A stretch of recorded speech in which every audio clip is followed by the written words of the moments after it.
A Kelly já chegou, já estou começarmos o nosso bate-papo. Não vou perder mais tempo. Vocês estão me ouvindo bem? Estão me ouvindo direitinho, tudo certinho? Muito boa noite, Kelly. Muito E bem-vinda. eu não perco essa apresentação.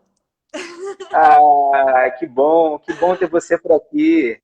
Eu que agradeço, Marcos. Obrigada. Aliás, é a primeira vez que a gente fala se vendo, né? Que Pois é, coisa. A pois internet é. proporciona essas coisas. A gente vai se aproximando, te falando, né? Curioso, né? Curioso. A gente nunca consegue estar tete a tete na maioria das vezes, né? É Muitas vezes estamos verdade. conhecendo e nos falando por WhatsApp, por mensagens, por direct.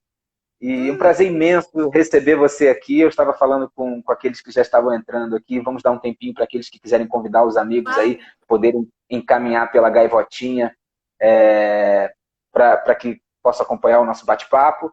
E aí nós estaremos, Kelly, nós estaremos estreando aqui no próximo dia 5 em temporada online. Serão, a princípio, 4 apresentações, uma apresentação por semana. Estreamos no dia 5 e vamos até a última semana do mês de julho, alternando sábados e domingos e variando os horários também. A estreia vai ser às 18 horas e já no sábado seguinte vai ser às 20 horas, seguido do bate-papo, como é o padrão. E você está super convidada para estar conosco, com Olha, certeza. eu acho que o mês de julho vai ser pouco, porque eu fiquei assim muito apaixonada pelo trabalho que você e a Kênia fazem quando eu não tive ainda a oportunidade de ver no palco, né? Mas o que eu vi online assim foi o texto apaixonante, o trabalho de vocês é apaixonante. É uma delicadeza em falar de coisas tão profundas e tão atuais, mas ao mesmo tempo que as pessoas não querem tocar no assunto, né? Então eu acho que vai Sim. ser maravilhoso para quem estiver assistindo, com certeza vai acrescentar muito. Obrigado pelo teu depoimento. Inclusive, a Kelly que gravou um depoimento falando da nossa experiência online no último dia 14, eu vou publicar ainda lá na página da peça, ainda está lá no processo de publicação. E é isso aí. Assim, eu já quero começar o nosso bate-papo, porque hoje nós Pode. estamos aqui para falar sobre você, para falar sobre o Instituto Renascimento, para falar sobre a sua trajetória. Quero mais uma vez dar boa noite àqueles que estão entrando. Nós temos espectadores aqui de diversos lugares e países. Acabou de entrar um amigo aqui, Carlos Joiola, diretamente da China. Muito bem-vindo, Kaique. E aí, eu hoje vou te apresentar aqui oficialmente. Eu recebo Kelly Nascimento, atriz, gestora, produtora, à frente do Instituto Renascimento, um instituto que tem uma trajetória de solidariedade através da arte. E eu tenho um prazer imenso te receber aqui, podendo conhecer um pouquinho mais da tua história e dividir com o público um pouco mais do teu trabalho. Então, queria que você já começasse falando um pouco do teu trabalho, do Instituto, como surge o Instituto, enfim, Obrigada. bem-vindo. Olha, tem uma pessoa de Hong Kong aí, acabei de ver. Sim, é o Kaique, eu acabei de falar com ele, é o Carlos Joiola, é um amigo, diretamente de Hong Kong, é isso aí. Bem-vindo, meu amigo, obrigado pela presença. Então, Marcos, o Instituto Renascimento começou assim. Para quem não sabe da história, eu sou viúva do Norton Nascimento, né? O ator que recebeu um transplante de coração em 2007 desculpa, ele recebeu o transplante em 2003 e faleceu em 2007. Né? E por conta dessa história que nós vivemos, a gente tinha muita vontade de falar sobre o conceito doar no dia a dia até chegar na doação de órgãos. E tendo em vista que dois atores, né, a doação quem faz é o familiar, pela lei no Brasil, você deixar no documento serve para lembrar, mas só a sua família assinando é que efetiva a doação. A gente pensou, poxa, como que a gente vai falar de doação, mesmo passando por uma morte, mas mostrando o lado de multiplicar vidas, de gerar esperança. E aí surgiu o espetáculo que eu faço há 12 anos, chama Começar Outra Vez, que aborda isso e junto com ele o sonho de ter um instituto para poder atender de várias maneiras, pessoas que estão na fila, pessoas que já transplantaram e precisam de orientação, disseminar a informação sobre doação de órgãos, porque são muitas as dúvidas.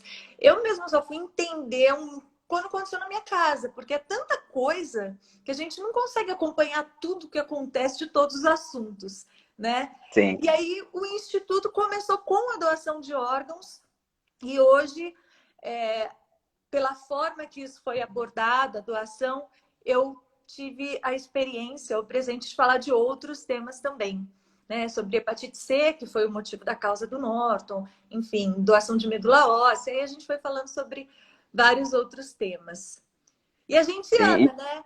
Vai para presídio, vai para empresa, vai para igreja, vai para comunidade. Eu digo que às vezes eu vou até para teatro. Ah, é muito bom. Às vezes Muito a bom. gente vai para teatro. E você começou esse espetáculo com o Norton, né? Vocês juntos fazendo... Eram quantos atores? 2. Éramos eu e ele. Só Eu vocês. escrevi esse Sim. texto para ele, né? Até foi muito engraçado quando eu fui fazer no ano seguinte com outro ator, porque eu ouvi a voz. A gente ficou 3 meses em cartaz, ele faleceu, né? E aí, 9 meses depois, eu estreando, ia fazer só uma homenagem para ele, eu ouvi a voz do outro ator e falava, esse cara tá fazendo tudo errado, ele não sabe fazer a peça. Porque eu tinha a sensação do que eu tinha feito com o Norton, de voz, de ritmo, de tudo isso, né? E foi um processo, porque não deu tempo de a gente fazer a temporada, andar por todos os lugares como a gente gostaria, mas estreamos juntos, ele deixou esse legado para eu seguir. Que delícia, que delícia. Você quer falar um pouquinho de como foi a trajetória do Norton, que eu acho que embasa muito o conceito e o trabalho do Instituto, a partir do momento que ele se entende na necessidade de transplante? Como é que foi esse processo? Você me falou que acompanhou muito desde o início, né? Divide um pouquinho com a gente, até para entender a base que sustenta o Instituto Renascimento, né? Que leva, enfim, parte do sobrenome do Norton, né? De rede, De nascimento. renascer e nascimento, né? Exatamente. Então, foi assim, eu e o Norton, a gente se casou e ele não sabia que tinha um problema de coração, que já deveria estar no processo gradativo de 10 anos, né? O aneurisma de aorta que ele tinha. Teoricamente, a estragada era eu na relação, porque eu fiz 2 cirurgias de coração. E aí, um dia, ele tinha um problema de alcoolismo muito sério antes do transplante. E ele achava que a falta de ar que ele estava sentindo era porque ele estava parando de beber e de fumar, né? Então, ele achava que era abstinência. Mas não é normal um negão daquele tamanho, por causa de uma abstinência de álcool, andar um quarteirão e parar. Assim, aí um dia eu precisei ir para o hospital e ele falou assim, não, vamos para o hospital e tal. Eu falei, eu só vou se você for olhar também o que você tem. Aí, homem, né? Eu não tenho nada, eu não vou, coisa da tua cabeça. Você só acha coisa que procura. Eu falei, então beleza, se eu não tenho nada, eu também não tenho. Vamos 2K aqui. Se morrer, morre juntinho. Ainda falei pra ele. Falei, só que é uma sacanagem, porque você tem 15 anos a mais do que eu. Pensa o que eu vou sair perdendo nessa história. Ainda fez piada. Não é não? Ele era muito palhaço, né? Então sempre cabia a gente levar as coisas desse jeito. E aí ele foi pro hospital comigo, fez um eletro na hora e tal, e deu uma alteração importante no batimento cardíaco dele. E ele foi orientado para procurar um cardio. A gente procurou um cardio no dia seguinte, fez os exames todos e deu um aneurisma de aorta bem grave, bem grave. E aí ele marcou a cirurgia. A cirurgia foi cancelada 2 vezes, por motivos que eu não me lembro agora. E na terceira vez foi que aconteceu a cirurgia. Então, ele não entrou para transplantar. Ele entrou para fazer uma correção de aneurisma de aorta. A cirurgia foi feita. O coração não voltou a bater.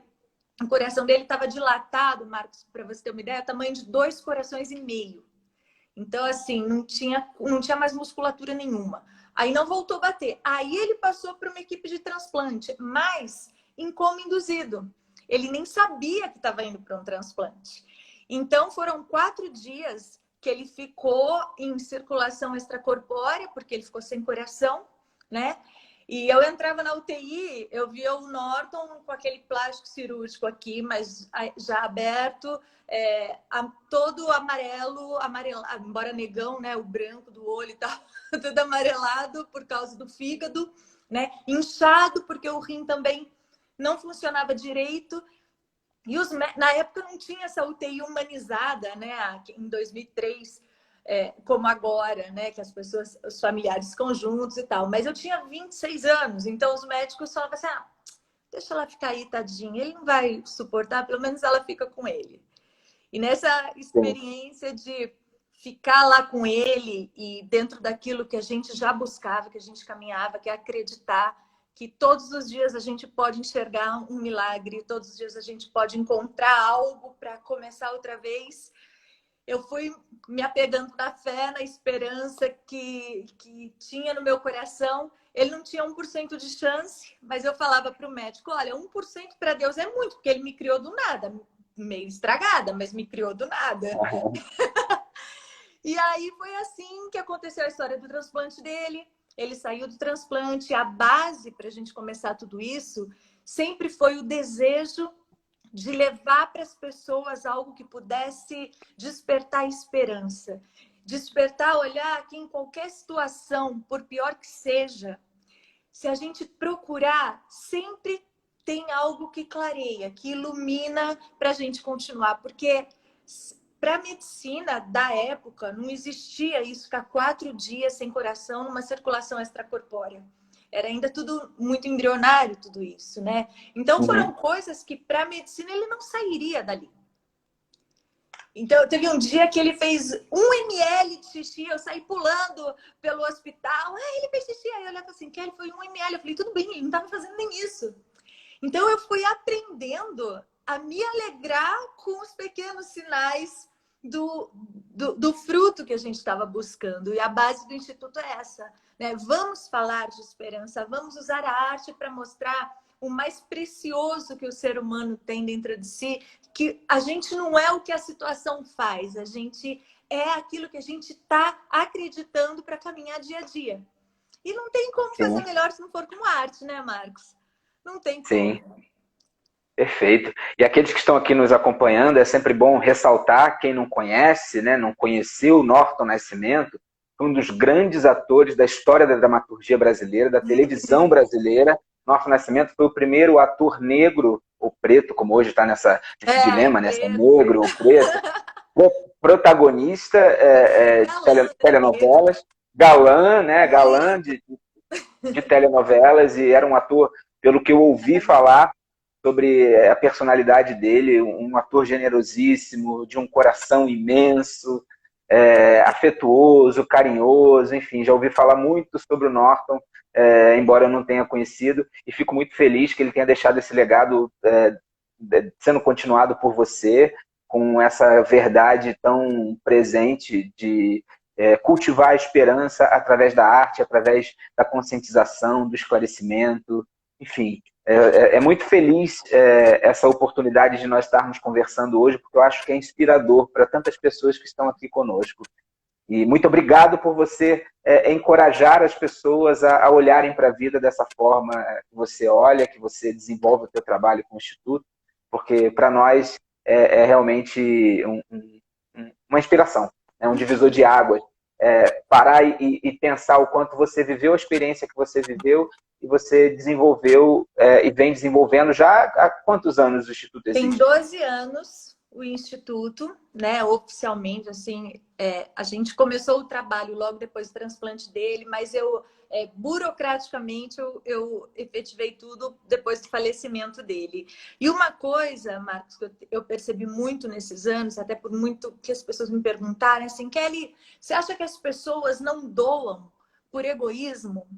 Não. É por falta de informação. E eu acho que é aí que fica tão precioso o nosso trabalho, que é de levar essa informação de uma maneira que as pessoas se envolvam na história e saiam com aquele conteúdo sem ser uma forma didática e eu tenho que aprender as regras de como viver bem, né? Sim. Então, hoje, para ser doador no Brasil, é só a família que autoriza. A maior parte essa lei mudou, já tem mais de 15 anos. A maior parte das pessoas desconhece, como muitas outras informações de saúde que nós desconhecemos, né? A gente encontra também um problema muito grande na questão de entenderem o que é a morte encefálica, porque você entra na UTI, a pessoa já faleceu, o que identifica se a gente diagnostica se a gente está vivo ou morto são as funções cerebrais, né? Então aí ela entra na UTI, o familiar, mas é o coração batendo, a pessoa respirando, só que tudo está ligado em aparelhos. Desligou, Bom, não tem mais nada. Porque o cérebro já foi. Então, essa compreensão de que é o cérebro quem me diz se eu estou viva ou morta, ainda é difícil para a maioria das pessoas. Até pela hora que acontece o choque, né? Morreu, mas eu estou vendo. É muito complicado. sim, sim, Então, levar essas informações, tipo, quem paga o transplante é 100% SUS, o tratamento pós-transplante, que é medicação de alto custo, é 100% SUS. E o transplante é uma coisa que salva uma família inteira, né, Marcos? Porque o Norton, antes do transplante, estava passando uma série de coisas. Quando ele nem sabia que era, mas pós-transplante, ele voltou a trabalhar, teve uma vida incrível. Eu, como esposa, voltei a fazer minhas outras coisas, os filhos, enfim. Então, não é só a pessoa que fica na fila de espera, é a família inteira que fica na fila de espera. E cada um de sim, nós pode salvar 8 vidas. sim. Que delícia pensar sobre essa perspectiva tão otimista. Porque é verdade, você falou sobre falta de informação e muitas vezes também eu acredito que existe o medo das pessoas, né? O medo das pessoas até porque é uma coisa meio louca, uma coisa meio até às vezes egoísta, né? Ah, não, eu não quero dispor de um órgão meu, mas já foi, né? Já não. Foi, né? Já foi. Eu sempre digo quando vem conversar comigo, né? Eu falo assim, olha, faz assim, coloca agora um pedacinho seu na história da outra pessoa. Deixa a outra pessoa continuar. Porque morrer todo mundo vai. A gente não sabe nem como nem quando, mas que vai, vai. Não Sim, tem jeito. sim, Rico, sim. pobre, preto, branco, não tem o que fazer. Eu, Então eu eu já falo falei assim, para mim. oi? Desculpa te Imagina, pode interromper. falar. Não, eu já falei para minha mãe que se eu for antes dela, eu não quero que preserve nada. Tudo que tiver bom seja doado. Tudo, tudo, tudo, tudo.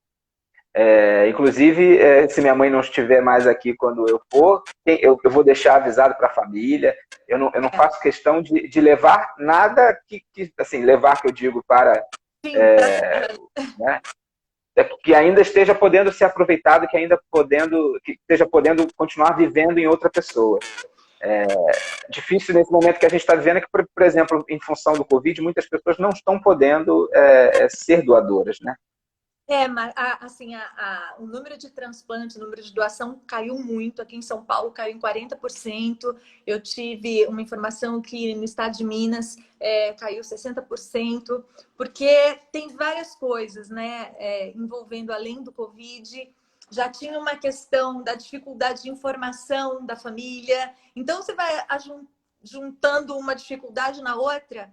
E as campanhas em função do Covid, as campanhas de doação de órgãos e de outras coisas também, de outras patologias, diminuíram muito, porque tudo ficou em função do Covid. Claro que é uma coisa urgente, que tem que ser mesmo intenso como está sendo, mas assim, as pessoas morrem de Covid, mas morrem na fila do transplante também. 30% Sim, das pessoas na fila não resistem a aguardar um transplante. As pessoas também morrem por falta de conhecimento e teve hepatite que podia tratar e não tratou. E tantas sim, outras coisas, né? Então, a continuidade, a frequência que eu faço o trabalho o ano todo sobre isso é porque a gente tem no Brasil uma questão assim, né? AIDS a gente fala 1º de dezembro, né? Ou carnaval. uhum, Aí, uhum, hepatite em julho, câncer de mama em outubro, câncer de próstata em novembro. São só em sim, dados, né? São as instituições não governamentais que acabam mantendo essa informação acontecendo o ano todo. Né? E graças sim, a Deus por isso, porque, gente, eu vou falar por mim, eu muito desatualizada de muita coisa, que é muita coisa que acontece o tempo inteiro, né? sim, Posso sim, o contar uma tempo história todo. bonita? Claro, por favor. Posso? Então tá. Essa coisa de doar, né? A gente teve no Brasil, a gente não, por lei, não pode conhecer a família que doou, né? Mas como o caso do Norton foi um caso público e foram atrás do doador, a imprensa foi procurar, então a gente acabou conhecendo a família do doador. E até o primeiro encontro que a gente teve com eles foi por telefone no programa da Ana Maria Braga. Depois nós estivemos no Rio, na casa deles. E uma das coisas mais lindas que eu nunca... Eu vejo a cena, assim, até hoje, foi quando a dona Marisa, que é a mãe do Ricardo, né, o rapaz que faleceu e doou o coração do Norton, ela chegou e falou assim, Norton, posso pôr um pouquinho, assim, o meu ouvido no coração para ouvir o coração do meu filho? Que lindo. Caraca! Aí você fala assim, o Que filho dela não tá lindo. aqui, mas tem um pedacinho dele que dá Sim, para continuar. E o Norton, a gente teve... Pra gente foi um privilégio, né, tê-los conhecido. Caminhou como filho. Tanto que quando ele faleceu, os pais disseram, olha, foi um outro filho que a gente perdeu. Porque a gente criou, ele foi gerado literalmente pelo coração. E eu acredito que cada pessoa que doa os órgãos, ela gera de uma outra maneira. Gera pelo rim, sim, gera pelo fígado, e até os homens podem gerar nesse sentido. Não é sim, sim, verdade? E sim, é lindo pensar na possibilidade que, vou dizer assim, numa coisa que eu acredito, mas quem não acredita fica bonito de ouvir, que Deus nos dá de sermos geradores, de gerarmos vidas, de criarmos vidas, de fazer tudo isso, né? Um sim, pouquinho dessa coisa de multiplicar tudo. Então, eu acho a doação uma coisa extremamente poética, porque a poesia, ela passa pela emoção de uma dor para encontrar a beleza da felicidade, é aquele caminho tão de palavras tão diferentes, tão extremas e que caminha para a vida, né? sim, E isso sim. não tem preço. E eles Que vieram na lindo. estreia do espetáculo, quando a gente estreou aqui em São Paulo, em setembro de 2007, eles vieram e a dona Marisa, né, quando no final o Norton falou assim, eu quero que venham aqui então, vem cá pai, vem cá mãe.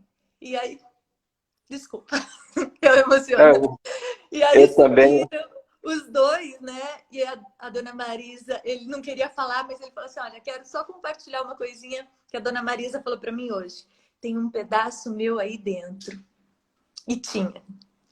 Então, Que lindo. não tem como a gente não se apaixonar em querer compartilhar essa preciosidade que é ser doador todos os dias. Que a gente pode ser doador de várias formas, né, Marisa?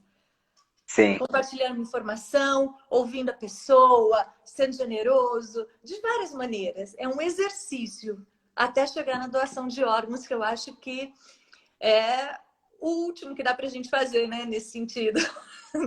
Sim, sim, sim, sim. A doação ela é muito ampla, né? E é importante nós pensarmos sobre essa perspectiva infinita de nós olharmos a doação, porque a doação ela é permanente o tempo Uhum, todo. Estamos aqui para nos doarmos, né? Só que, infelizmente, os valores construídos dentro de uma sociedade global, muito pouco se dimensiona essa essência a qual nós estamos aqui para exercitar, que é a doação. sim. Muito mais, nós somos colocados no movimento de competição, de acumulação e não de compartilhamento. Mas eu acho que tudo isso que está acontecendo agora é muito feliz porque nos faz pensar de uma forma otimista, e eu sou muito otimista, eu tenho conversado com pessoas que não são, mas eu sou demais. Eu acredito que a humanidade está passando por um processo de transformação para melhor, sim. Aliás, foi uma identificação minha com você imediata, que eu adorei. Sim, sim, você enfim, conheceu o nosso trabalho e me abordou de uma forma muito sensível, muito especial, e eu agora estou muito emocionado aqui, também me segurei aqui para as lágrimas não escorrerem, né, imaginando essa imagem que nós atores estamos o tempo todo ficcionando histórias, né? Então você contando, eu já fiquei imaginando a cena, já fiquei, né? Então é muito sensível. E aí queria aproveitar e te perguntar como é que o Instituto hoje funciona? Vocês têm uma dinâmica permanente de trabalho? Vocês têm empresas ou alguma empresa que venha dar sustentação ao trabalho do Instituto?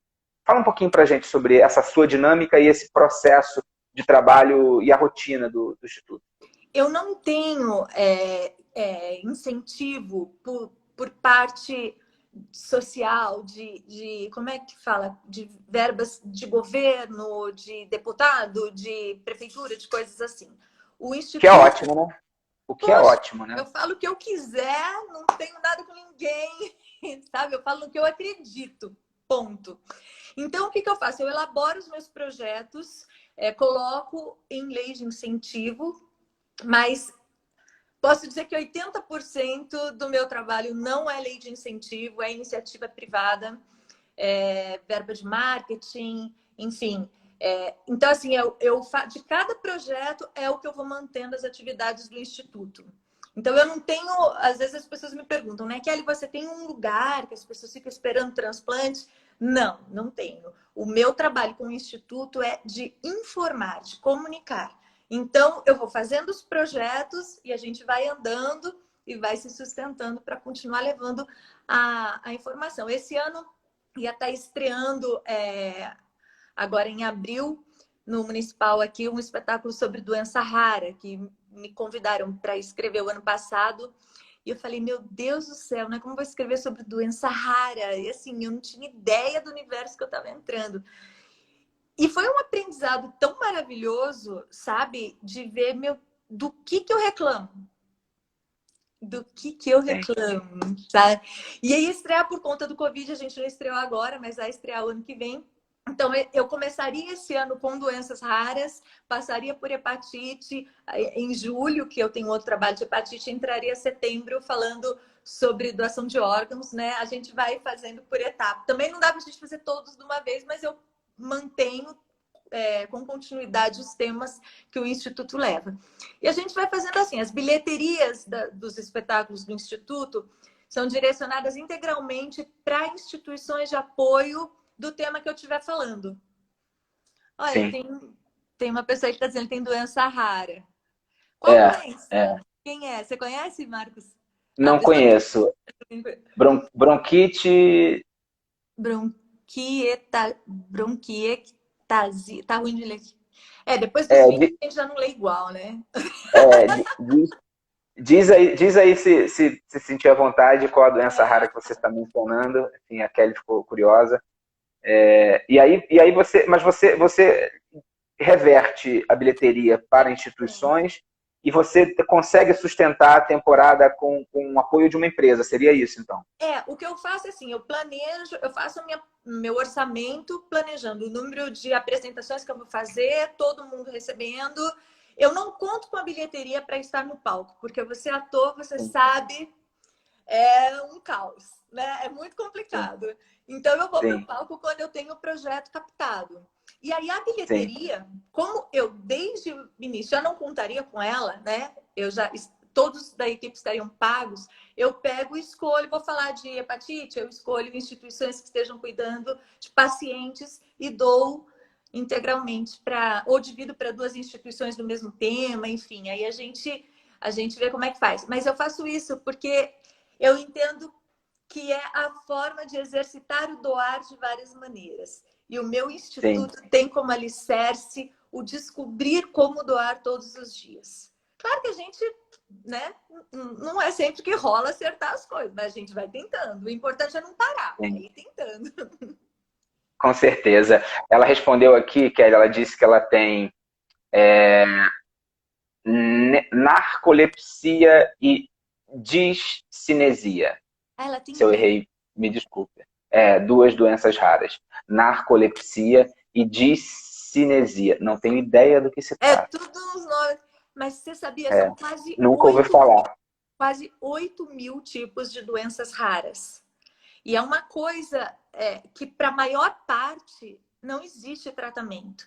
Hoje, uma das lutas das instituições que trabalham especificamente com doença rara, uma delas, além de medicação, né, é o teste do pezinho. Hoje, no Brasil, Marcos, o SUS, ele libera gratuitamente 6 diagnósticos.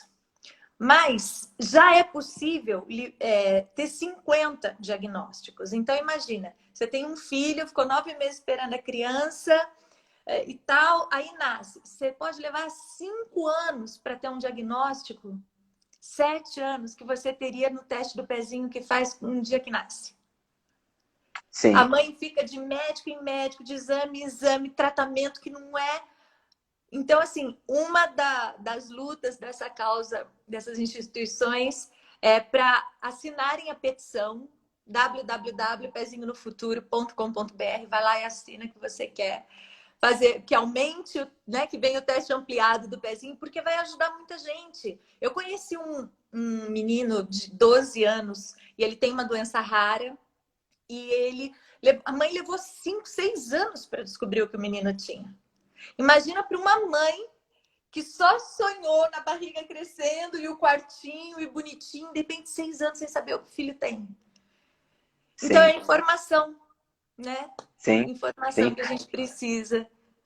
E quando eu falei aqui agora no início que você nos inspira, e eu falei de uma forma totalmente intuitiva, e aí agora você mencionou a forma como você trabalha com a arte, né, para a doação, para a solidariedade com os teus projetos em São Paulo, eu te digo que o nosso sonho com Na Hora do Adeus é exatamente nós conseguirmos estruturar o trabalho de uma forma que a gente não dependa da bilheteria para a gente poder reverter bilheteria para instituições. Na verdade, desde o início, né, nós estamos com o trabalho em cartaz há 1 ano, nós sempre na raça mantendo o projeto, né, sem patrocínio nenhum, muitas vezes colocando do Nossa, bolso para a gente poder manter o trabalho acontecendo.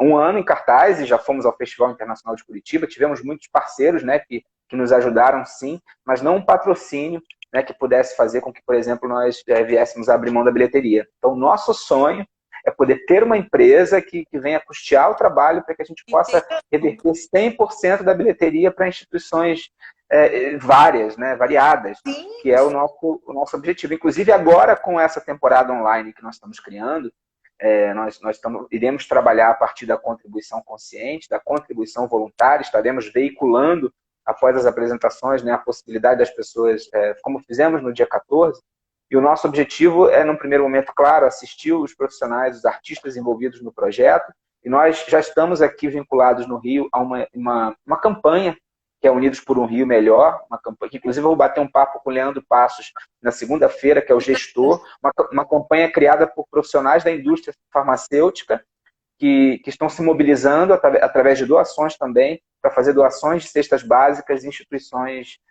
em comunidades, na verdade, em comunidades carentes do Rio, né? E tem sido lindo o trabalho que eles vêm fazendo, e nós estamos nos mobilizando também para estarmos juntos.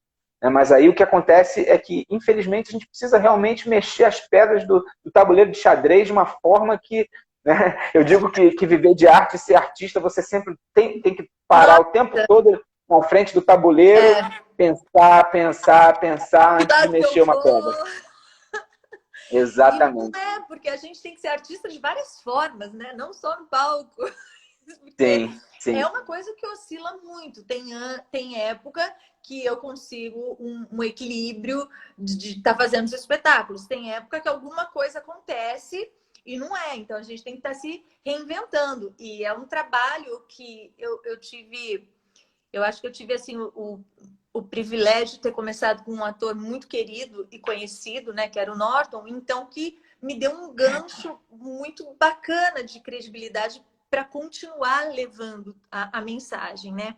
Mas a gente sabe que fazer arte no Brasil, ainda mais falar desses temas, não é uma coisa simples, ainda mais o tema que vocês estão falando, né? Não sei se eu posso entrar aqui para sim. falar um pouquinho disso, mas depressão hoje é uma coisa que mais tem levado a suicídio, que mais tem acometido as pessoas, e ninguém quer falar que tem porque não quer ser tratado como incapaz, né? Como, eu tomo remédio, então vão achar que eu não vou dar conta das minhas tarefas. E eu acho de uma extrema... Foi isso que me encantou quando eu vi as matérias do seu trabalho, do seu espetáculo, que eu nem tinha visto ainda. Eu falei, olha que coisa maravilhosa, né? Se doar para falar disso no momento em que nós, seres humanos, estamos tão adoecidos por tantas coisas externas, que a nossa alma tem sido tão abalada com tudo. Vir e falar, olha, tem jeito. Até essa flor pode te trazer uma alegria quando você não estiver vendo nada, quando você não estiver Sim. enxergando nada. Então, eu achei assim, eu quero muito poder, de alguma forma, agregar o teu trabalho com o Instituto, porque eu realmente é um tema que me apaixona e o trabalho de vocês é apaixonante. Ajudar o Obrigado. próximo, olhar assim, fã. Obrigado pelo teu carinho. Só gratidão pelas tuas palavras. Mas, assim, na verdade, eu já falei em algumas oportunidades, nós ficamos muito arrebatados quando fizemos a leitura a primeira vez do texto, né? E aí entendemos que precisávamos levar o trabalho ao público de uma forma urgente. Isso foi em janeiro de 2018. E aí, quando começamos a investigar, né, não quero também me estender muito para falar do meu trabalho, que eu estou aqui para falar do teu, nós entendemos que a depressão era uma grande pandemia, já lá atrás, né? Já Já. era uma grande pandemia. Né? E o suicídio também. Então, hoje, nós estamos falando muito a nível mundial do Covid, mas a depressão e o suicídio são grandes pandemias e que provavelmente tiveram seus números triplicados, né? Eu não sei nem que projeção é essa que houve um aumento dos casos, mas assim, a situação é muito alarmante, é muito séria. E aí por isso também nós entendemos que assim, nós precisamos de alguma forma manter o trabalho em movimento, né? Mesmo que seja por aqui, mesmo que seja em live, mas que nós possamos de alguma forma estar mantendo a nossa chama acesa, comunicando e chegando nas pessoas para pensarmos sobre esses temas, né? Com certeza. E aí, Porque pegando... Fala. tristeza é diferente de depressão, né, Marcos? Vocês estudaram muito Sim. isso para levar para o palco. Ficar triste todo mundo fica, você perder alguém é natural, você ficar triste, mas perder a vontade de viver. E são tantos os motivos que podem fazer a pessoa perder a vontade de viver, né? De não achar motivo para acordar, né? Por quê? Sim. E há muito tempo esse preconceito todo, né, de dizer do psiquiatra, vou sair uma camisa de força, a referência que a gente tem desse tipo de tratamento é camisa de força e a pessoa gritando, eu não sou louca, eu não sou louca, eu não sou louca. E não é isso, né, cara? A pessoa pode levantar todo dia, ir trabalhar e fazer as coisas dela, mas não tem mais prazer nenhum no que faz e do dia para a noite, pronto, resolve se mata. Nossa, mas estava tudo tão bem. Não estava tudo bem. Ela não tinha mais alegria, né? É um vazio existencial. E muitas vazio. pessoas convivem com a depressão, teoricamente têm todos os objetivos convencionais, né, dentro do que a sociedade entende que você é bem-sucedido e deve ser uma pessoa feliz, um bom emprego, um bom salário, uma boa casa, uma boa família, né, enfim, financeiramente bem estabelecido. E muitas vezes as pessoas convivem com uma depressão profunda, tendo uma vida completamente convencional e as pessoas não têm ideia que aquela pessoa vive quando ela entra em casa, né, às vezes deita a cabeça no travesseiro e não consegue lidar com aquele vulcão, né? Exatamente. Quando o Norton faleceu, que é até uma coisa comum de acontecer, entrar num processo depressivo pós-luto, né? Pós-morte, eu não percebi que eu tinha entrado nesse processo, porque foi assim, ele faleceu em dezembro, em janeiro eu estava concluindo um espetáculo da igreja que a gente frequentava e eu já estava fazendo uma coisa atrás da outra e vamos. Só que, de repente, eu comecei a sentir um cansaço, uma fadiga, uma coisa assim que eu podia dormir 12 horas que não passava. E aí, o psiquiatra que acompanhava o Norton, e eu estava sempre junto com ele, ele falou, Kelly, você está precisando de um remedinho, porque teu corpo não está dando conta do que o teu emocional está descontando. Eu falei, mas como? Eu estou bem, estou trabalhando. Ele, é outra coisa. A cabeça da gente entra num processo que os neurônios não vão para o lado que tem que ir e dá ruim mesmo. E tomei medicação. Isso não excluiu o que eu sou uma mulher de fé, o que eu creio. Eu digo que fé não tem nada a ver com isso. Pelo contrário, Deus criou a ciência para nós usufruirmos dela, né? Que é um impasse também essa coisa, né? Eu tenho fé e vou tomar remédio. Cara, se fosse do coração, você não ia tomar? Pô, ainda mais pra você ficar menos maluco, né? Melhor. Sim. Então, eu até sempre que eu posso, eu conto isso, porque as pessoas veem a gente assim, não acham que a gente passa por essas coisas, né, Marcos? Ah, você não passou por tal coisa? Ninguém achava que o Norton era alcoólatra. Ninguém nunca imaginou isso. Ele sumia 3 dias sem lembrar onde estava. E alcoolismo é uma doença muito grave, né? Como é que fala aquela palavra? Eu não sei o que é público. Uma doença social, não é público. É uma doença de caráter social, né? E as Sim. pessoas acham que Nós falamos também sobre o alcoolismo no Na Hora do Adeus. eu achei maravilhoso o jeito que vocês abordaram e legal colocar não posso contar, né? Não vou falar. As pessoas vão ver dia 5 as pessoas vão ver. Tá chegando. Mas mostrando que entra na sutileza. O alcoolismo, a depressão leva para o alcoolismo leva para a depressão, porque não tem uma ordem certa de como isso acontece, né? E a gente desmistificar essas coisas todas, achar que alcoolismo é coisa de vagabundo, que depressão é coisa de quem não quer trabalhar, é coisa de gente fresca. É doença e precisa ser dar muita atenção para isso. E você falou, inclusive, quando o Norton estava se tratando do álcool, ele entrou num processo depressivo da abstinência, né? Muito, né? Porque além da abstinência, tem a coisa do álcool, por ele se já levar a pessoa para um processo mais melancólico. Começa na alegria, né? Mas assim, vai indo, e ele era daquele alcoólatra que chorava a noite inteira. E todo mundo via aquele negão brincando, fazendo farra, não imaginava, né? Ele falava assim, Kelly, a hora que acaba a peça, fecha a cortina, a hora que eu acabo de gravar a novela, e vem, não sei, não tem. Então eu vou beber para não lidar com esse vazio que fica, né? E aí naquilo que a gente encontrou como caminho, eu e ele, caminho comum, quando ele passou a ter uma vida com Jesus, né? Que mostra que o amor e o perdão é um caminho comum para todos que quiserem, não é religião, é caminho de amor. Ele começou a entender que ele podia ser perdoado por todas as coisas que ele se culpava em função do álcool. E aí esse processo, que o perdão é o maior remédio que a gente pode ter na vida, né, Marcos? É uma coisa independente do caminho que a pessoa escolha, o perdão é libertador, né?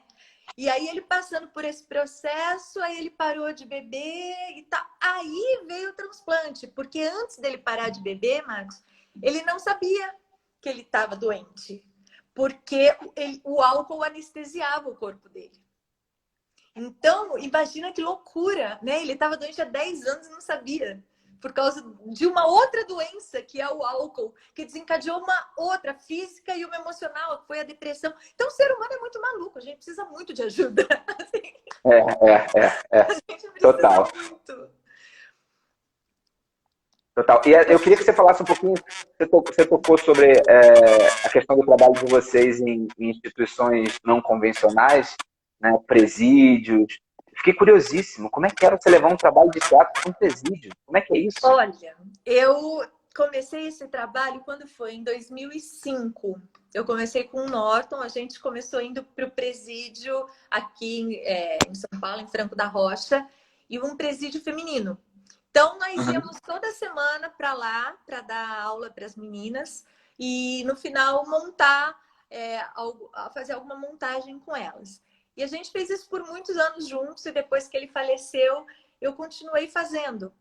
E nós apresentamos, eu e ele apresentamos espetáculo no presídio, e depois que ele faleceu, eu continuei apresentando. Na verdade, a gente escolheu fazer um tipo de montagem que possa ser apresentado em qualquer espaço, independente de estrutura, que é trabalho de ator, de texto, e as pessoas vão entender da mesma maneira, que eu super curti o caminho do que vocês fizeram também, porque eu tive exatamente essa leitura. Nossa, onde eles fizerem, a pessoa vai entrar na história, né? A maior prova foi que deu certo aqui, em 2 quadradinhos de celular, vocês fazendo, né? Sim. Aí fui fazer, só teve fui fazer em presídio feminino, em presídio masculino, tive muito respeito dos lugares, né? Na hora que acaba, eu abro para um bate-papo, tanto no masculino como no feminino. Claro que existe uma seleção pré que eles fazem para mandar quem vai assistir, né? Mas a gente faz no pátio, já fiz no refeitório, a gente faz. E teve uma história que foi... eu tive uma reunião para fazer as apresentações esse ano, né? E aí falaram, você faria num presídio que tem estuprador? Aí eu falei, Ah, mas na minha cabeça, né? Eu já devo ter feito para estuprador sem saber. Eu fui em vários presídios. Aí ele falou assim, não, é uma unidade só de estupradores. Deve ter uns 1.200. Eu falei, oi? Posso pensar um pouquinho? Eu preciso me avaliar um pouquinho. Cara, é muito Pegou pesado, né? Te coagiu, né? Eu falo tanto que todo mundo merece uma segunda chance e eu, oi? Porque é duro, né, Marcos? Ainda mais como mulher, né? Imaginar que o cara ali pegou uma criança, pegou uma senhora, ou o que quer que seja, só a gente Sim. fez isso. Mas todas essas pessoas merecem uma segunda chance também. Então fica aquele Sim. lado do que a gente acredita e daquilo que a carne, assim, não, quero socar se eu puder. Sim. E aí, enfim, esse ano com o Covid ficou para o ano que vem, essa minha experiência. Olha um transplantado que entrou aqui, meu amigo Antônio Carlos, transplantado renal, tem 2 anos. A esposa dele doou o rim para ele, são muito queridos, ajudam muito na campanha de doação de órgão. Então, beijo, beijo. E Que delícia. Isso, né? Meu hobby, transplantados. Eu quero, inclusive, te agradecer, porque você me indicou aí para que eu possa me engajar em várias campanhas de doação de sangue, a própria doação de órgãos e tecidos. Enfim, obrigado pela oportunidade de estar ampliando o meu olhar sobre o tema e sobre esses assuntos que são tão urgentes e necessários nós replicarmos, propagarmos, que as pessoas pensem cada vez mais sobre esses assuntos.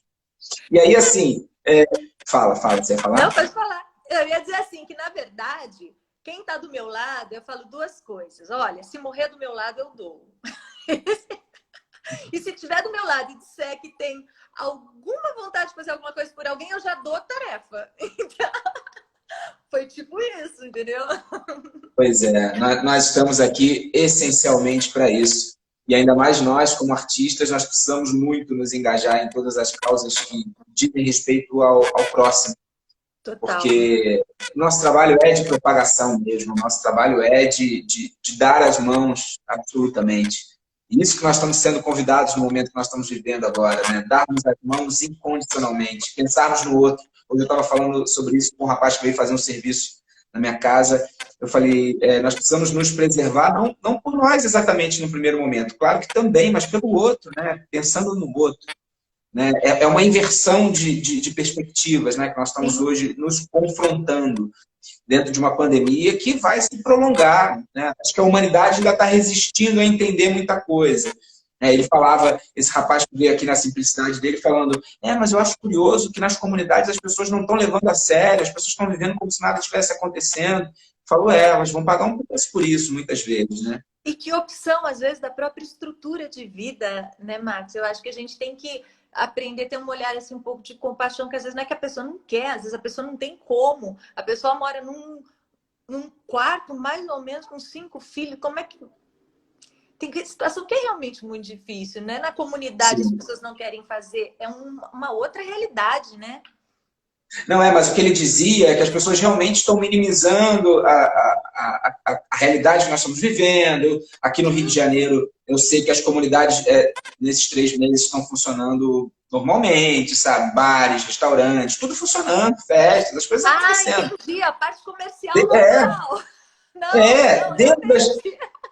Dentro das comunidades do Rio de Janeiro, as coisas estão normais, Kelly. Olha que loucura, os bares não fecharam, os restaurantes não fecharam. E o Rio tem mais de 1.000 favelas. Né? E favelas que correspondem a cidades. Mais de 1.000. Na época do Tropa de Elite, né, eram mais de 700 favelas. É dito isso no filme. Hoje, né, nesse tempo todo, acho que o Tropa tem 10 anos, se eu não errar aqui Deve ser a minha mais referência. Estou falando em termos, mas tem favelas que são do tamanho de cidades e maiores que cidades, a Rocinha, né? Tantas, Complexo da Maré, Complexo do Alemão, enfim, é uma loucura. Né? Enfim, mas eu sei também que estou falando de um lado negativo, mas tem um lado positivo. Eu sei também que existe um trabalho sendo feito por líderes comunitários dentro das favelas, né? Conscientizando. Existe esse equilíbrio também, mas existem sim muitas pessoas que ainda resistem a lidar com a condição que nós estamos vivendo extrema de uma forma séria e com compromisso. Isso é lamentável. Mas, assim, voltando para você e para o teu trabalho, Meu de trabalho que é isso, a forma... gente pode falar da mesma coisa. Mas eu estou querendo entender o que você está pensando, né? Deixa eu ver como é que está o nosso tempo aqui. Nosso papo está super delicioso, ainda tem tempo. Como é que você está pensando em reestruturar o teu trabalho hoje, Kelly, dentro dessa realidade em que nós sabemos que presencialmente nem tão cedo voltaremos a trabalhar, né? As perspectivas otimistas dizem para 2021. Então, assim, ainda assim, com ressalvas e com limitações e com dúvidas. De que forma você está pensando em dar continuidade ao trabalho que você vem fazendo dentro dessa nova realidade que nós estamos vivendo? Olha, eu confesso que eu demorei muito para entender a proporção dessa realidade. Eu não achei que fosse, vai ser tanto tempo assim, sabe? Eu ficava pensando, não, mas a gente, tudo bem, estreia em abril, estreia em julho. Não, gente, não, demorou assim 1 mês e meio, coisa para eu entender que, cara, não ia acontecer. E aí eu comecei, do lado que eu vi, duas possibilidades, né? Uma que eu estou começando a entender melhor, que é essa coisa do digital, né? Que eu tenho acompanhado, visto, tentado aprender, compreender para ver como traduzir isso que eu faço para o digital. E a outra, que eu acho que é uma coisa que vai ter espaço, a gente não vai conseguir ter 300 pessoas juntas. Mas eu posso fazer para 50 pessoas.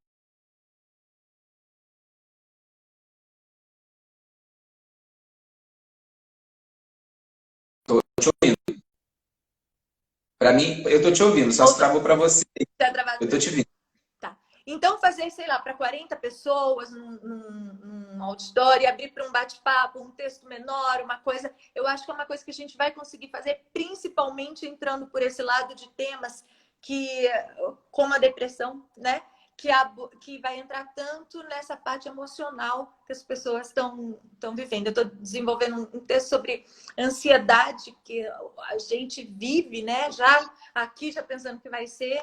Então, eu acho que é um formato que também pode dar certo, porque se a gente pensar que estão liberando templos, igrejas, algumas coisas assim para ter 30% da capacidade, se eu tiver num auditório de 200 pessoas, 50, dá para fazer alguma coisa, né? Então, eu estou entendendo que, sei lá, a partir de setembro, outubro, coisas assim já possam acontecer e tenho trabalhado em cima de espetáculos menores nesse sentido. E tentado aprender, vendo essas possibilidades do digital, né? Como que eu sou bem...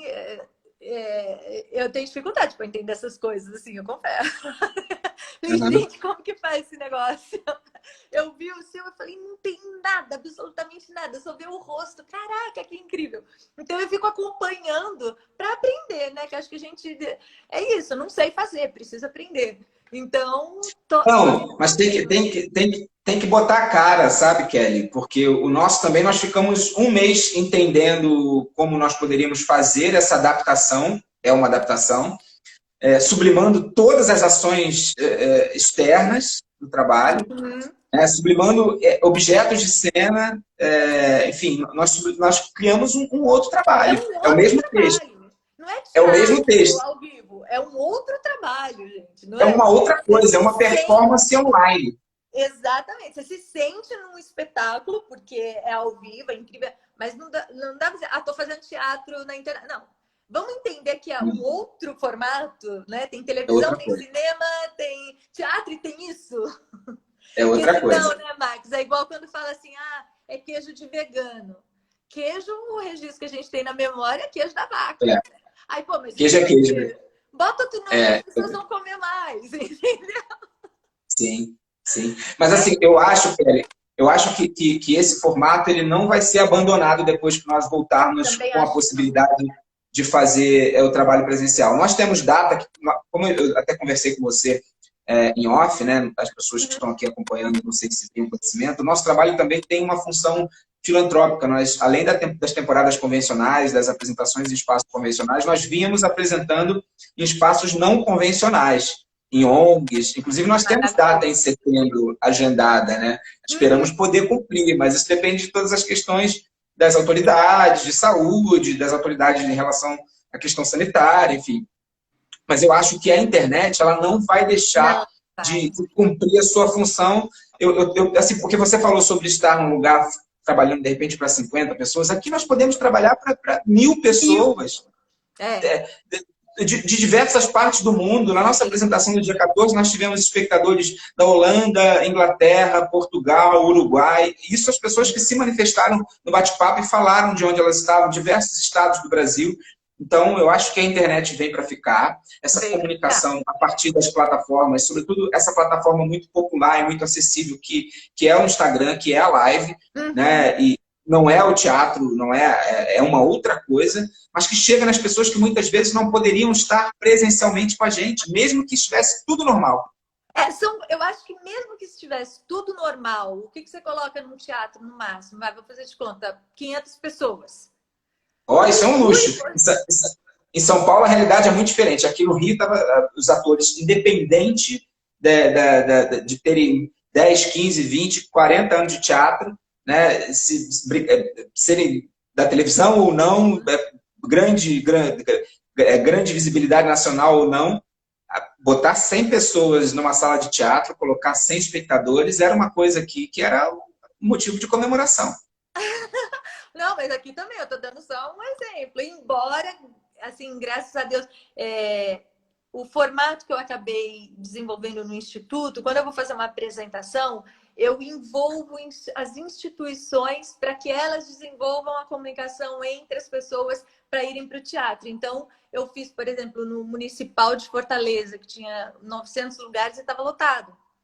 Eu não sou ninguém comercialmente falando, publicamente falando, para levar 900 pessoas. Mas quando eu uno as pessoas que têm esse desejo, a gente consegue fazer, né? Mas num lugar normal, assim, se no teatro vamos dizer, 500 pessoas, eu posso fazer para essas 500 pessoas o presencial, que a gente, ator, adora, né?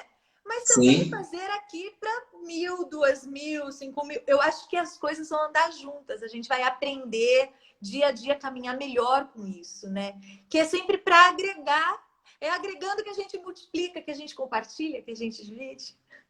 Sim, sim. São 20 segundos para a gente terminar. A nossa hora voou. Tá uma delícia o nosso papo. Muito obrigado. Obrigada. Pois Obrigada a você pelo carinho. Obrigada pelo convite. Vou estar te assistindo. Todos assistam. Beijo. Estamos juntos. Um grande beijo. Obrigado a todos.